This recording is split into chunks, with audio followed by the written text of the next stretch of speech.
Batong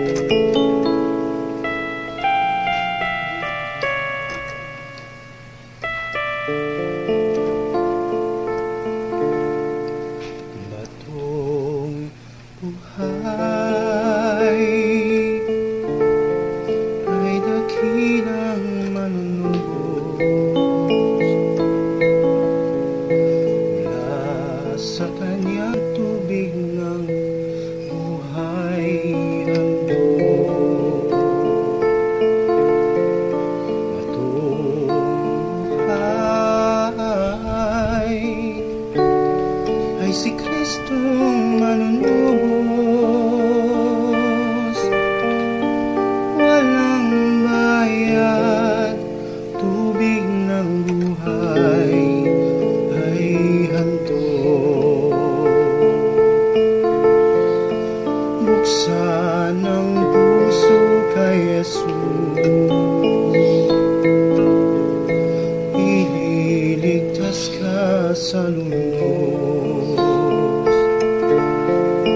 Tanging banal na dugo, tanggapin siya ngayon habang may panahon, at mahalin at maglingkod. Namatay siya sa krus, sasanay pantubos. Buksan ang puso kay Jesus, ililigtas ka sa lubos. Tanging banal na dugo, tanggapin siya ngayon habang may panahon, mahalin at maglingkod. Namatay siya sa krus, sasalay pantubos. Namatay siya sa krus, sasalay pantubos.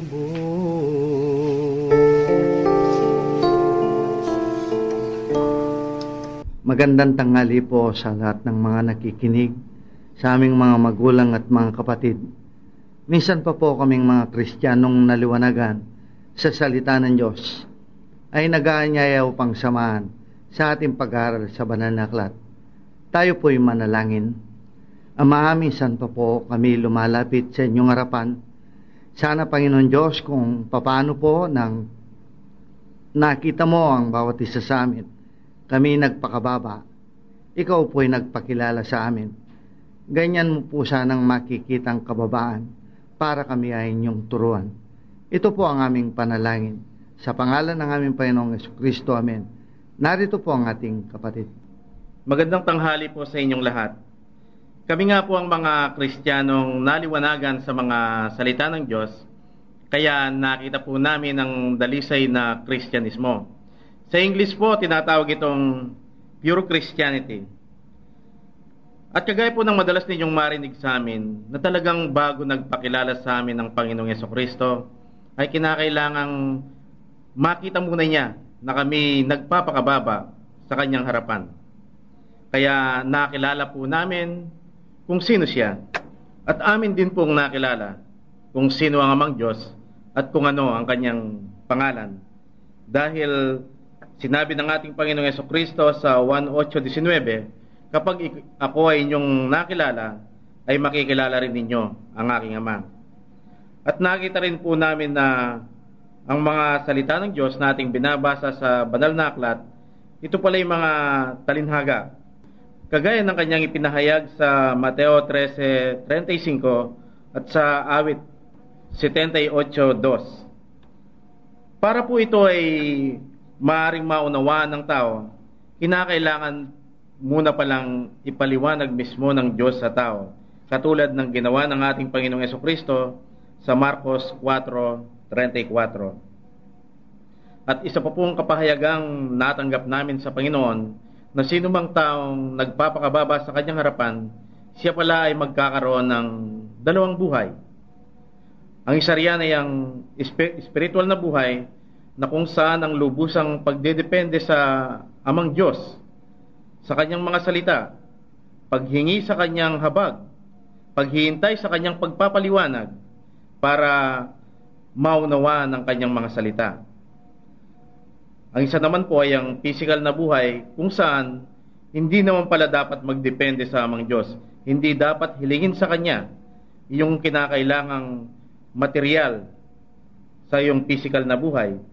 Kaya ito po ay nakita naming pinatotohanan ng ating Panginoong Jesucristo nang siya ay mabuhay dito sa lupa.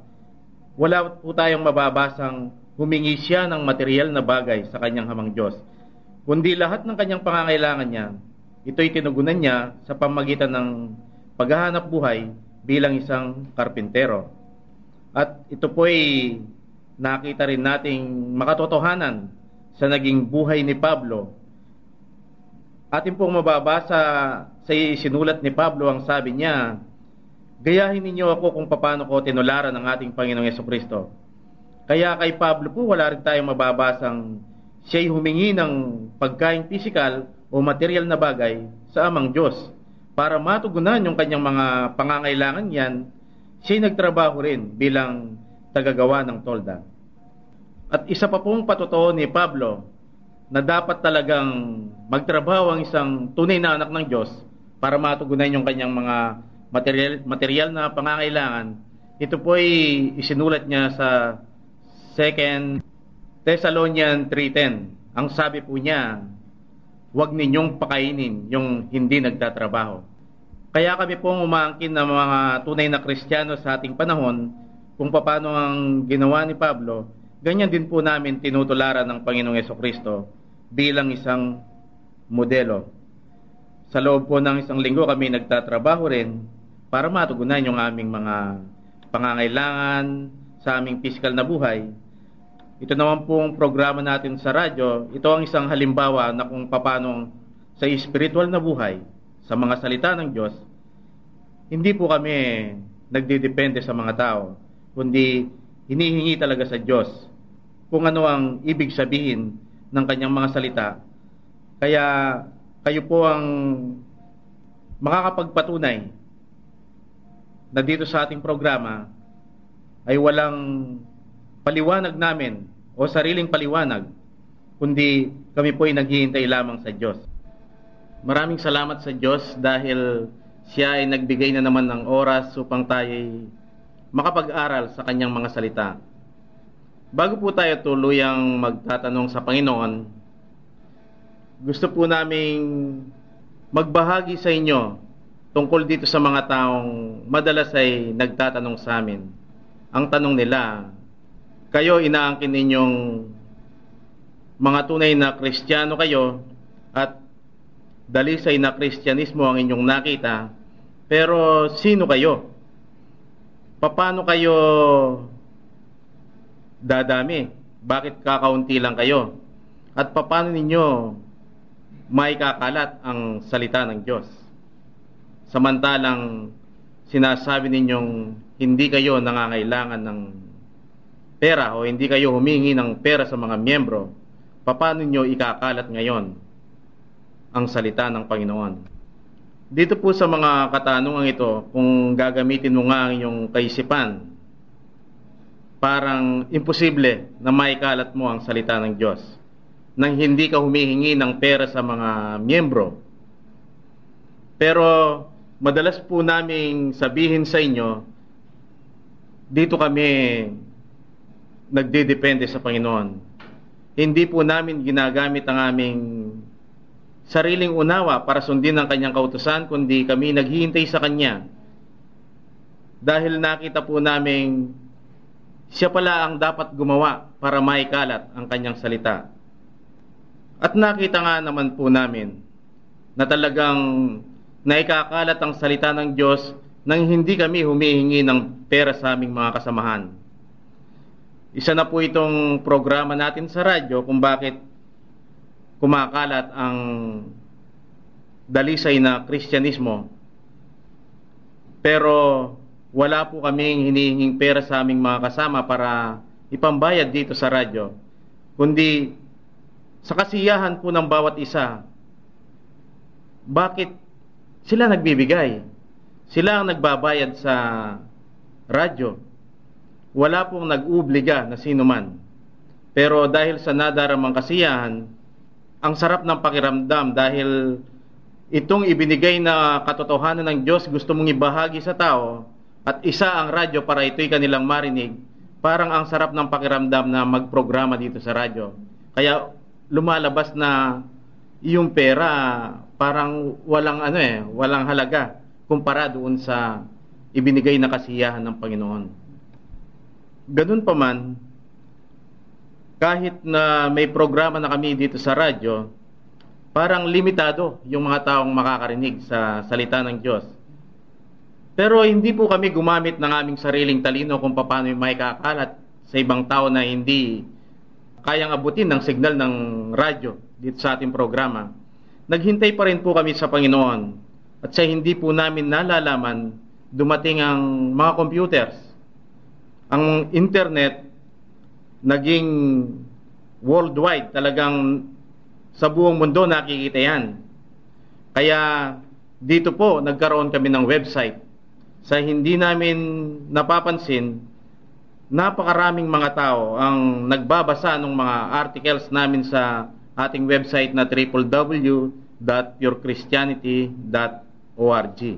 At alam nyo po ba, dahil nare-rehistro yung mga bumibisita sa aming website para magbasa ng mga articles, narito po yung mga istatistiko ng mga taong nagbasa ng mga articles na nandoon sa ating website.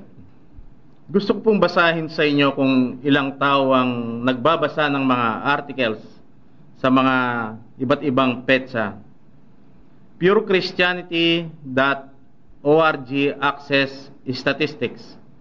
We have received 988,547 as of August 25, 2008. The best day was April 18, 2007. Ang nagbasa po, 9,277 sa araw lang na yon. On average, our best hour with 22,576 starts at 9 a.m. while this traffic on our site is at 12 p.m. with only 17,043. At narito po ang mga naitalang nagbasa ng mga articles sa nakaraang 7 araw. April 14, 2007, 1,842 ang nagbasa. April 15, 2007, 2,257. April 16, 2007, 1,904. April 17, 2007, 1,817. April 18, 2007, 9,277. April 19, 2007, 3,934. At April 20, 2007, 1,012. Tignan po natin ang pamamaraan ng Diyos para maikalat ang kanyang salita. Dahil kung gagamit po kami ng aming sariling paraan at pupuntahan itong mga taong ito, lalo na yung April 15, paano mo pupuntahan sa loob ng isang araw ang mga taong mayroong total na 9,277? Kung dito po sa mga taong nagbasa na may total na 9,277 sa loob ng isang araw, kung gagamit tayo ng bus at ang bus ay nag-average ng 50 passengers, pupuntahan mo ito, gagamit ka ng 180 buses para mapuntahan sila sa kanilang mga lugar. Napaka-imposibleng mangyari. Dahil sa loob ng isang araw, kailangan makausap mo sila. Pero dahil po sa paghihintay namin sa Panginoon at hindi namin ginamit ang aming sariling pamamaraan, parang imposible, pero nangyari. Sa loob ng isang araw, 9,277 ang nagbasa ng mga articles. Parang 9,277 ang nakausap natin sa loob ng isang araw. At doon po naman sa mga taong nagtatanong sa amin, anong saang sekta kayo nabibilang?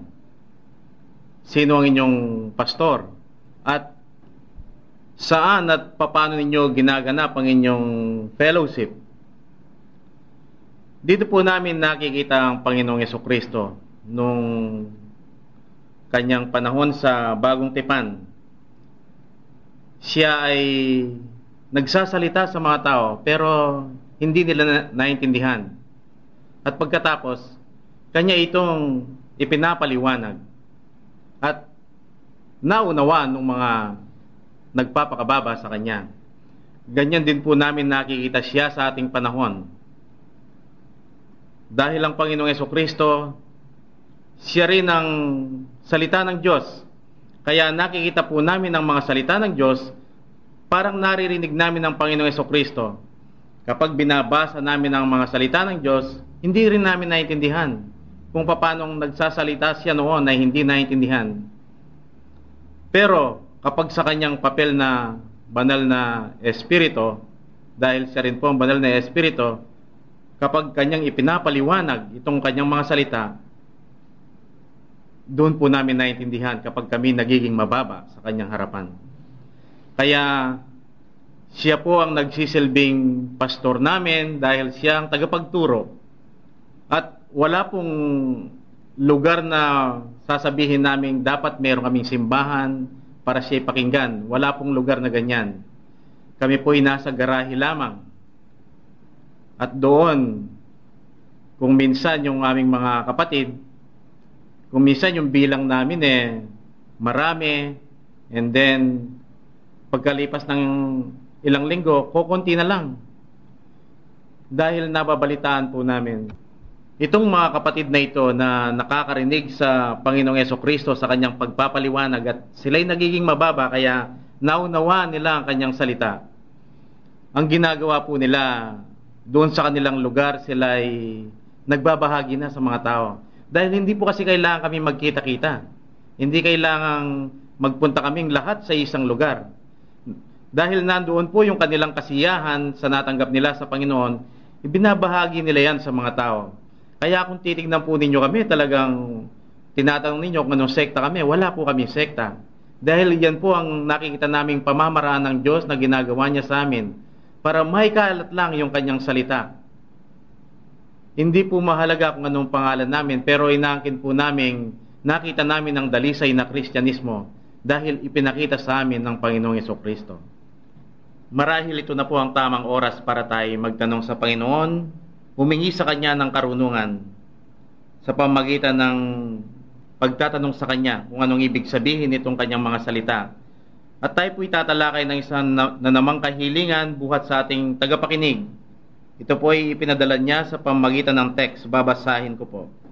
Magandang araw po sa inyo. Pwede po bang talakayin ang Lucas 22:35 hanggang 38? Hindi ko po nakuha ang ibig mensahe. Thanks po. Dito po sa Lucas 22:35 hanggang 38 ay ating mababasa ang sinabi ng ating Panginoong Jesucristo. Kung saan nung una sinabi niya nang kayo'y suguin ko, pinagbawalan ko kayong magdala ng supot ng salapi at ganoon din ang supot ng pagkain at ng pangyapak. Pero hindi kayo kinulang, sabi niya. At pagkatapos sinabi niya, ngayon sabi niya, kung mayroon kayong supot ng salapi at supot ng pagkain, dali na ninyo. At kung kayo ay walang tabak, kailangan bumili kayo ng tabak. Para po maunawaan natin kung paano pa lamang ipinasulat ng Diyos, babasahin po sa atin ng ating kapatid. Nandito po ang Lucas 22:35 hanggang 38. At sinabi niya sa kanila, nang kayo'y suguhin ko na walang supot ng salapi at supot ng pagkain at mga panyapak, kinulang baga kayo ng anuman? At kanilang sinabi, hindi. Sinabi niya sa kanila, ngunit ngayon, ang mayroong supot ng salapi ay dalhin ito, at gayon din ang supot ng pagkain, at ang wala ay ipagbili niya ang kanyang balabal at bumili ng isang tabak. Sapagkat sinasabi ko sa inyo na kinakailangan matupad sa akin itong nasusulat. At ibinilang siya sa mga suwail, sapagkat nauukol sa akin ay may katuparan. At sinabi nila, Panginoon, narito ang 2 tabak. At sinabi sa kanila, sukat na. At kagaya po ng nalalaman ninyo tungkol sa amin, na noong panahong hindi pa kami nagpapakababa sa harapan ng Diyos, kaya hindi pa po namin nakikilala ang Panginoong Jesucristo dahil misteryoso noon sa amin ang Amang Diyos. Kami nagbabasa ng banal na aklat para masunod namin ang kagustuhan ng Panginoon. Yan po ay aming inuunawa, at kapag dumarating ang oras na hindi namin kayang unawain, itinatanong namin sa aming mga mangangaral ang kahulugan nito.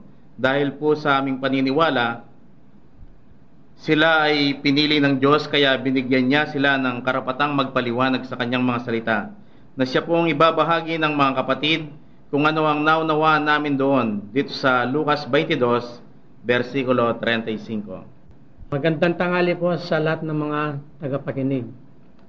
Ito pong paksang itinanong sa amin tungkol dito sa huwag silang magdala ng anumang pagkain, salapi o magsuot ng sandalyas. Sa akin pong nakagis na reliyon bilang isang Katoliko, sa akin pong pag-attend ng misa sa pagsisimba ko ay ni minsan ay hindi ito tinalakay ng mga mangaral na pare. Kaya wala po akong may papaliwanag tungkol dito. Yun lang po. Magandang tanghali po. Nang hindi pa po ako nagbabasa ng banal na aklat at yung pong matandang sekta, wala akong narinig naman dito sa ating itatanong sa Panginoon. Pero nung makasama ko po ang mga Pentecostal Charismatic Full Gospel Fellowship, ito po ang narinig ko sa akin tagapagturo. Ang sabi niya, nung unang utusan ng Panginoon ang kanyang mga alagad, binawalan niyang magdala sila ng anumang bagay. Pero dito sabi niya, sa pangalawang utusan niya, sabi niya, kung meron kayong dapat dalhin na ninyo, sabi ngayon, dahil kailangan natin. Hindi katulad noon, sabi niya, yung mga alagad nung una. Pero nung makita ng Panginoon na kailangan nila, binayaan na silang dalhin nila, sabi niya. Yun po ang narinig ko sa kanya nung hindi ko pa kilala ang Panginoon. Yun po ang ipinaunawa nila sa amin nung hindi pa kami nagpapakababa sa harapan ng Diyos. Pero nang makita ng Panginoon na karapat-dapat ang aming kababaan, kaya nagpakilala siya. Dito po namin nakita ang kanyang mga salita ay pawang talinhaga, na kung bakit bigla naming naunawaan kung ang Panginoong Jesucristo ay nagsasalita sa kanyang mga apostol ay hindi sila kumikibo, dahil pala nakita rin nila na ang salita ng Diyos ay talinhaga. Kaya ito po ngayon ay hindi natin naunawaan. Itatanong po natin sa Panginoon kung ano ang ibig niyang sabihin dito sa Lucas 22:35. Ano ba ang supot ng salapi? Ano ba ang salapi o supot ng pagkain? Ano po ba ang mga ito? Nalalaman po natin ang Diyos ay sasagot sa ating katanungan sa pamagitan ng kapahayagan na kanyang ipapadala. Kaya kami po dito ay maghihintay din sa kanya. Dahil kagaya ng inyong narinig, wala po kaming sariling opinyon tungkol dito. At nalalaman din po namin, ang Diyos ay nakatingin sa amin. Kung sino po ang makita niyang nagpapakababa o nagpapakasanggol, ay siyang gagamitin niya para magsalita dito sa mikropono. Kaya kapatid, kung ano man ang ipinagkaloob ng Diyos sa atin ngayon, pwede nating ibahagi sa ating mga tagapakinig. Magandang tanghali po. Inuutusan po ng ating Panginoon dito ang kanyang mga alagad na huwag magdala ng supot ng salapi. Dito po sa Kawikaan 23:4, Ang tinutukoy po palang salapi ay yung karunungan na ng tao. Babasahin ko po sa King James Version. Proverbs 23:4. Labor not to be rich, cease from thy own wisdom. Napakalinaw po ng sinabi ng Diyos. Ang sabi niya, huwag kang magtrabaho para ikaw ay yumaman. Tumigil ka sa iyong sariling karunungan. Ipinapakita po dito ng Panginoon na itong kanyang mga salita, hindi pala pwedeng trabahuhin para makuha mo yung karunungang ibig sabihin ng mensahe. Dahil katumbas pala yun ng supot ng salapi, na hindi ka dapat magdala ng supot ng salapi, hindi mo dapat pag-aralan ng salita ng Diyos sa iyong sariling pamamaraan. Ang sabi ng Panginoon, tumigil ka sa iyong sariling karunungan. Huminto ka, huwag mong gawin yan, hindi nararapat. Yun po pala ang kahulugan ng sinabi ng Diyos na huwag kang magdala ng supot ng salapi. Pagkatapos po natin narinig ang kapayagan ng Diyos tungkol sa salapi, sa kapayagan ng Diyos, napakalayo pala ang unawa ng tao. Ngayon po ay tatanong naman natin sa Kanya, ano itong sinasabi niyang huwag kayong magdala ng supot ng pagkain? Kapatid? Ito pong hindi dinalang supot ng pagkain ng mga apostol. Ito pong pagkain ito, akala natin noon, ito yung mga ino-order natin sa mga fast food o restaurant. Pero ayon sa Panginoon, ito palang pagkain ito ay tumutukoy sa mga bagay o salitang ikapagmamapuri ng puso o damdamin ng tao. Ito yung mga salitang kung saan itong puso ay maluluwalhati, pupurihin, yung makakaramdam ka ng kasiyahan na ibinibigay sa iyo. Katulad ito ng pagkain naging sagana doon sa taong mayaman na napunta sa Hades, kagaya po ng ating tinalakay.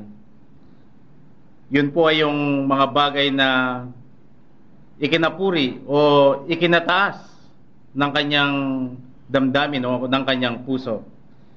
Ito po ay sinabi rin ng Panginoon dito sa Kawikaan 23, magmula 6 hanggang 7. Nandito po ang Kawikaan 23, 6 hanggang 7. Huwag mong kain ang tinapay niya na may masamang mata. Dinasain mo mang kanyang mga masarap na pagkain, sapagkat kung ano ang iniisip niya sa puso niya, ay gayon siya.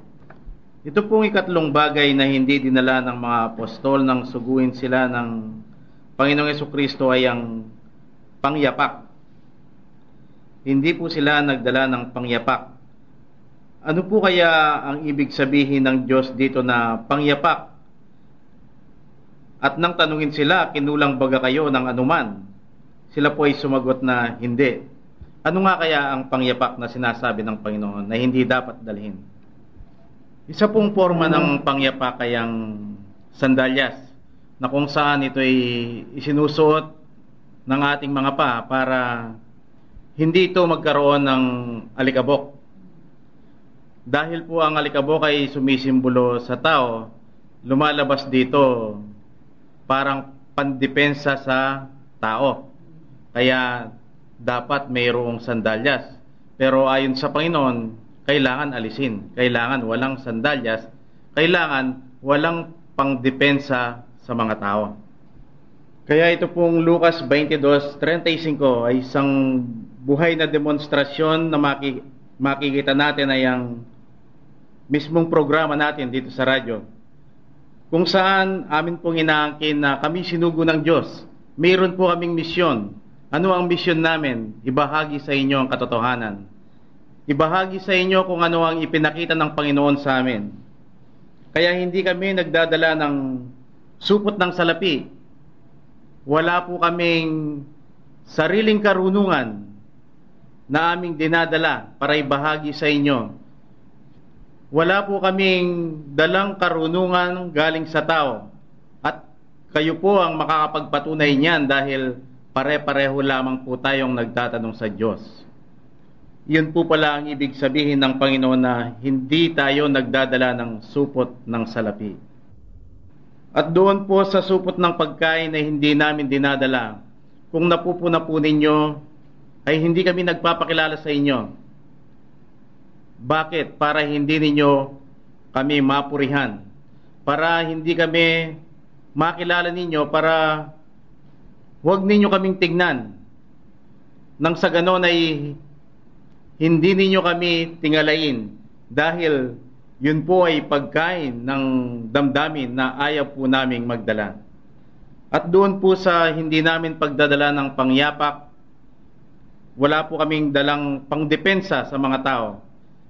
Kaya mapupuna rin po ninyo sa huling bahagi ng ating programa, kami nag-aanyaya sa inyo.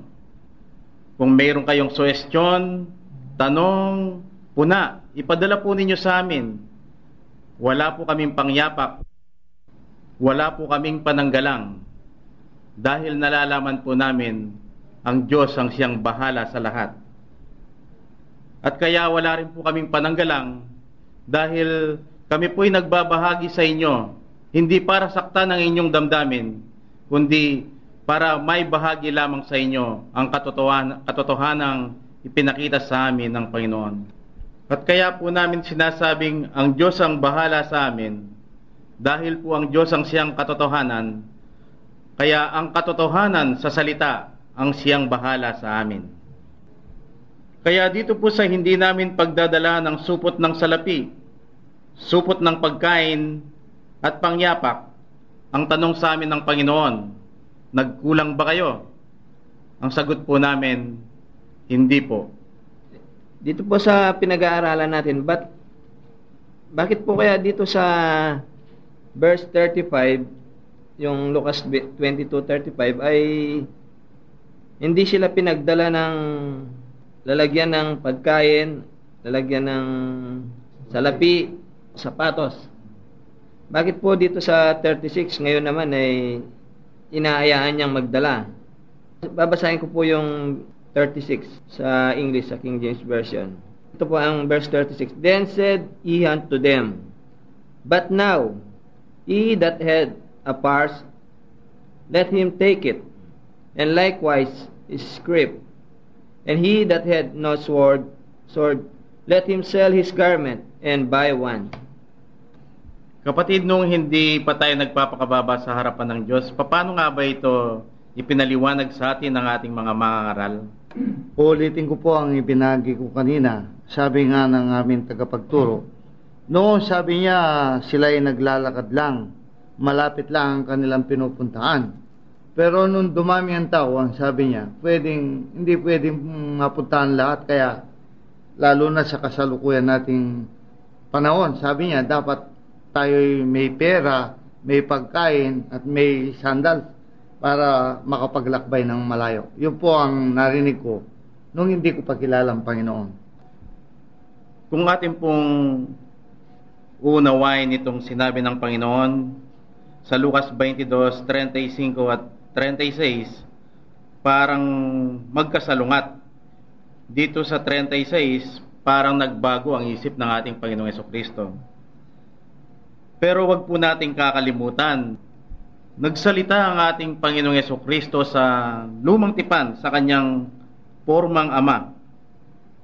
Doon sa Malakias 3:6, ang sabi niya, hindi siya nagbabago.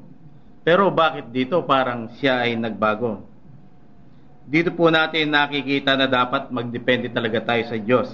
Dahil ang kanya nga palang mga salita ay talinhaga. Walang sino mang taong po pwedeng magpaliwanag dito. Kaya hintayin po natin ang Panginoon kung anong ibig niyang sabihin dito ngayon. Sa supot ng salapi at supot ng pagkain na dapat nang dalhin ng kanyang mga apostol. Dito po sa Lucas 22:35, ito pala ang katangian ng sanggol. Dito walang supot ng salapi, ang ibig sabihin, itong sinusugo ng Panginoon, wala siyang karunungang galing sa tao.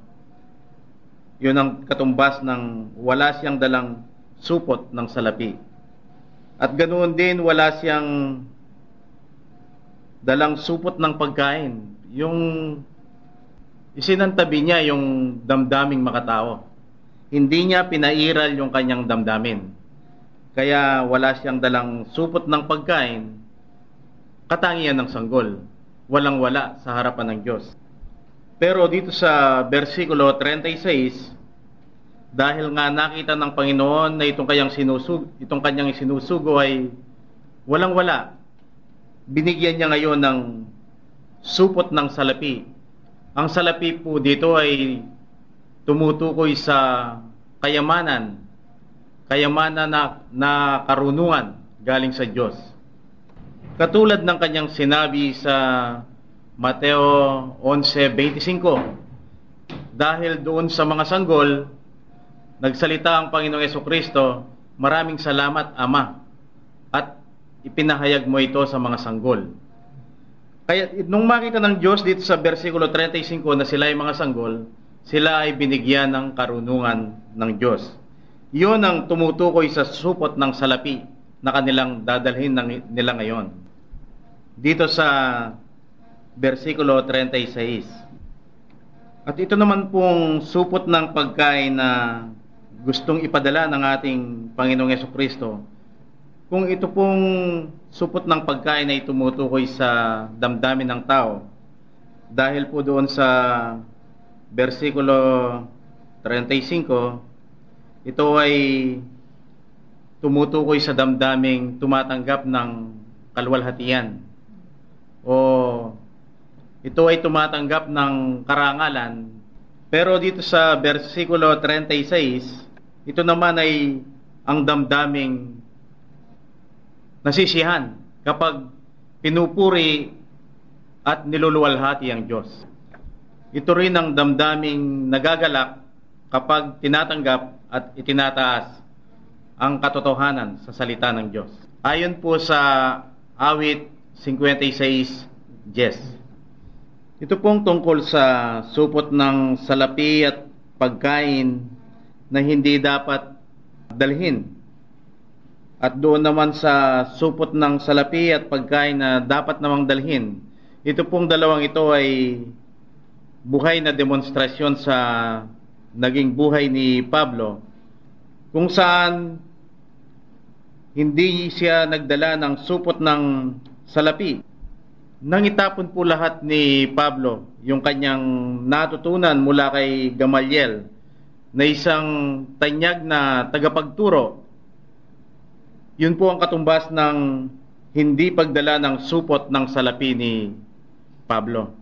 At yun naman pong hindi dapat dinadalang supot ng pagkain, ito ay nangyari rin sa kanyang buhay nang minsang sa kanyang pagsasalita, namangha sa kanya yung mga taong nakikinig kung bakit kakaiba yung naririnig nila sa kanya, dahil nalalaman po natin yun ay karunungan galing sa Diyos. Ang ginawa po ng mga tao, inaalayan siya ng bulaklak, parang tinitingala siya, parang binibigyan siya ng pagkain ng damdamin. Pero yun po ay tinanggihan ni Pablo. Ang ginawa po niya, sinira yung kanyang damit. Ang sabi nga niya, ako'y tao ring katulad ninyo na nagkakasakit. Yun po pala ang katumbas ng hindi pagdadala ng supot ng pagkain. Kaya doon po sa hindi pagdadala ng supot ng salapi ni Pablo, sa kalagayan niyang ito, siya ay sanggol.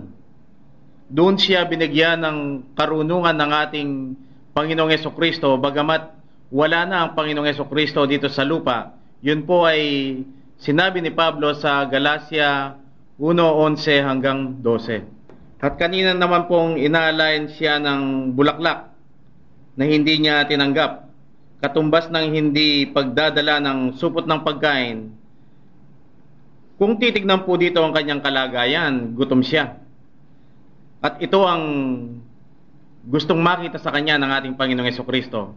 Kaya pinakain siya ng Panginoon sa pamagitan ng katotohanan sa mga salita ng Diyos. Nagsilbing pagkain ni Pablo at nabusog ang kanyang puso.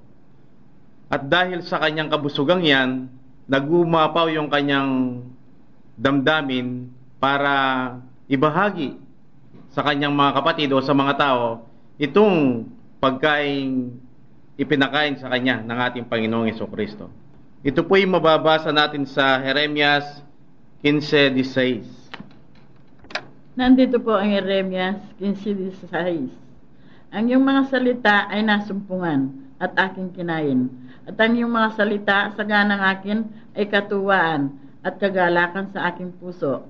Sapagkat ako'y tinawag sa iyong pangalan, o Panginoong Diyos ng mga ukbo.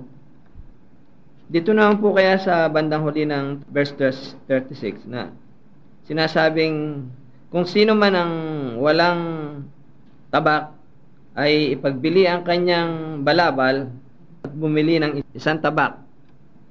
Ano po kaya ang gustong ipabatid dito sa atin?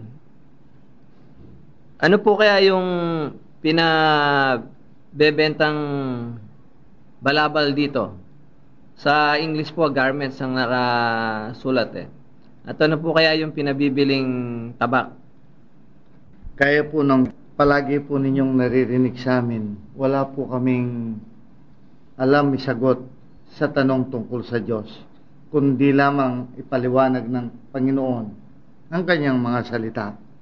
Pero meron pong tinukoy ang ating Panginoon dito sa Mateo 23:5. Babasahin po ng ating kapatid. Nandito po ang Matthew 23:5. But all their works they do for the sin of men. They make broad their phylacteries and enlarge the borders of their garments. Sa una pong tingin ng mga anak ng Diyos, ang kanilang nakikita ay yung mga tao nasa labas, mga eskrib at pariseo. Pero hindi pala nila alam, sa mga tunay na anak ng Diyos ay pwede ring mangyari ito.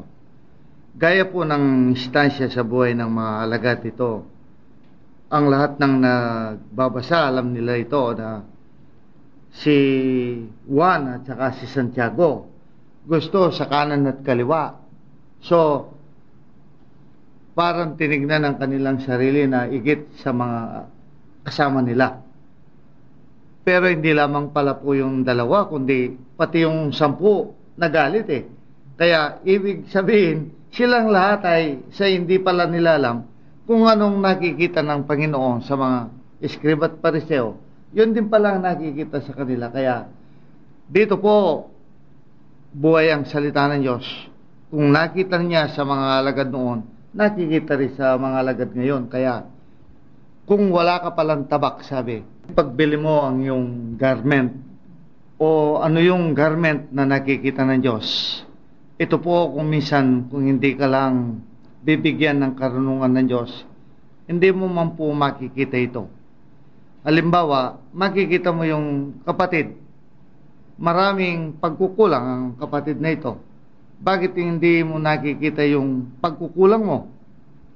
Kaya kung ibenta mo po yan, ang makikita mo ikay wala, dun bibigyan ka ng Diyos ng tabak o salita ng Diyos na ito ang magbigay sa iyo ng katotohanan para magkaroon ng kapangyarihan ng salitang inyong sinasabi.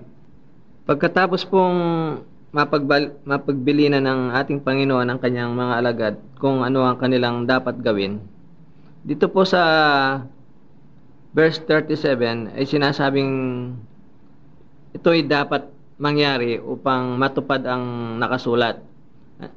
Babasahin po ng ating kapatid ang 37, verse 37.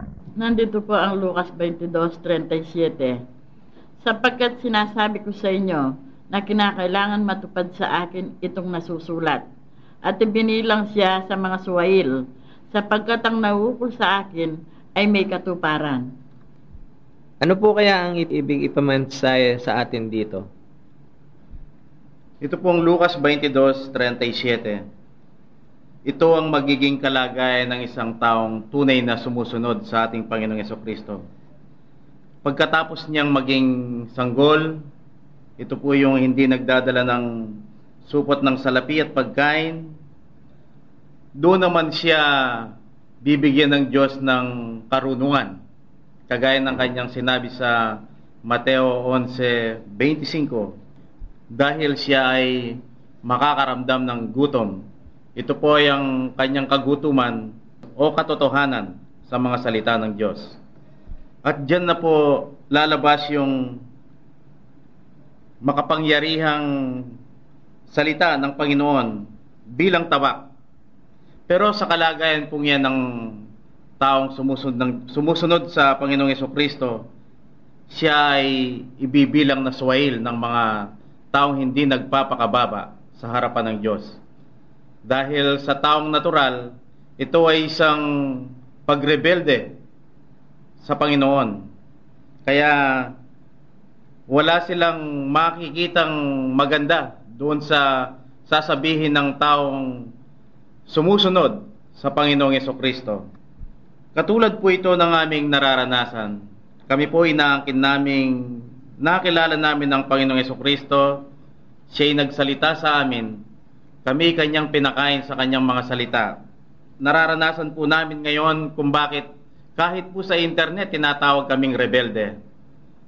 At dito rin sa mga nakikinig sa ating programa, kung minsan nagte-text sila sa amin, masakit na salita, pero hindi po namin yan pinapansin. Dahil dito sa Lucas 22:37, ang sabi ng Panginoon, kayo ay ibibilang nilang suwail.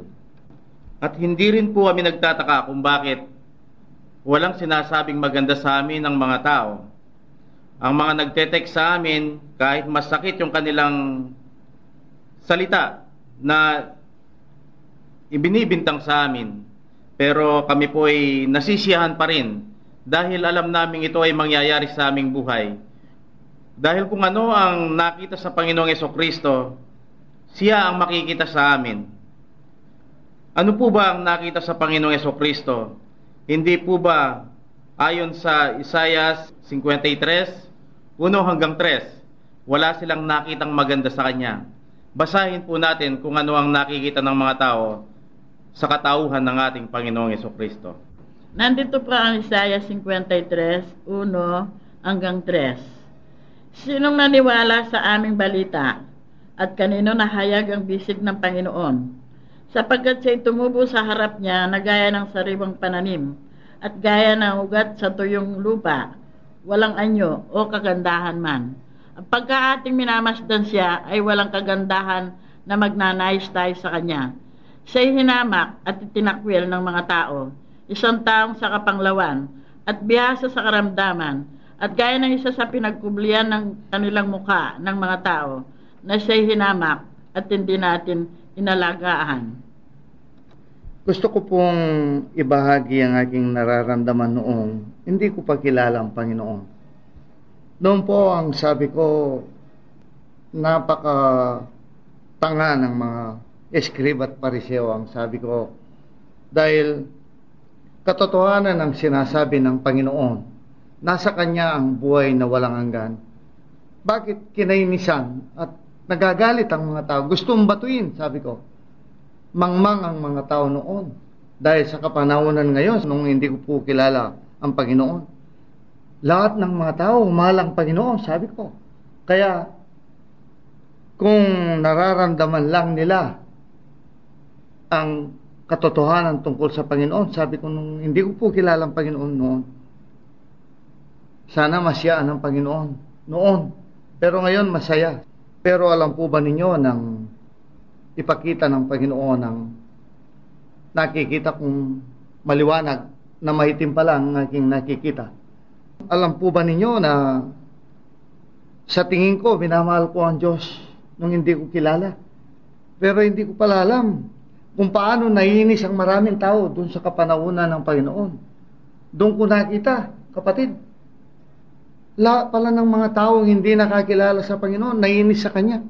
Isa na ako doon, nung hindi ko pa kilala ang Panginoon. Dahil sinong tatanggap sa salita ng Diyos, sa katotohanan, naiinis ako, kapatid. Dahil sabi ko, di ba lahat ng bagay pwede mong hingin sa Panginoon? Bakit dito sa dinidiin ng mga Kristiyano, yung John 6:63, walang pakinabang ang laman, sabi nila. At marami po ang dinidiin ng mga tunay na anak ng Diyos noon na ako'y nagagalit sa katotohanan sa salita ng Diyos. Noon, kapatid, ang nakikita kong katotohanan sa salita ng Diyos ay yung nalalaman ng maraming nagbabasa ng banal na aklat. Pero gaya ng nakita ko nung kapanahunan ng Panginoon, bakit ang sabi ko, lahat ng mga nagtuturo ng kautusan, sila marurunong kung tingin sa tao. Sinusunod ng mga tao. Bakit hindi nakita yung katotohanan ng galing sa Panginoon? Bakit ko konti lang ang sumunod sa Kanya? Pero alam po ba ninyo, kayong nagbabasa ngayon, napakapalad ko pala dahil ipinakita ng Diyos ang hindi ko nakikita. Kung ano ang nangyari noon sa kapanahunan ng Panginoon, gayon din sa kapanahunan ngayon. Sinong may gusto sa katotohanan sa salita ng Diyos? Sa katotohanan sa salita ng Diyos, kung ikaw ay kulang sa karunungan, huwag kang humingi sa tao, sa Diyos ka humingi. Kanino humingi ang tao ngayon sa karunungan tungkol sa Diyos? Kayo pong nakikinig ngayon, sino sa mga tao ang hindi po nagtitiwala sa Papa, sa mga obispo, sa mga pastor, sa mga theologians, sa mga pastor, ministro? Pero bakit hindi po natin tanungin ang ating Panginoon kung ano ang sasabihin niya tungkol dito sa inyong nakikita ngayon?